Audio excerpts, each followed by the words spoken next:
இருக்கிறார்களோ அவர்கள் தலை தாழ்கின்ற அளவிற்கு நீ உயர்ந்து நிற்க வேண்டும். பிசாசுத்தனமா வேலை செய். தேவதையாக எல்லாவற்றையும் அனுபவிக்கலாம்.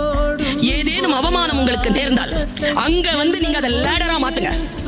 அங்கிருந்து ஏறணும். நீங்க எவன் நம்மள கொல்லணும்னு சுத்துறானோ அவனுக்கு முன்னால சாகக்கூடாது பாரு. சாகலாம், எல்லாரும் சாகலாம். ஆனா எவன் நம்மள கொல்லணும்னு சுத்துறானோ அவன் முன்னால சாகக்கூடாது. நாளை பாத்துக்கலாம். நாளை எப்படி பாத்துக்கலாம்? உயிரோட இருக்கணும்ல.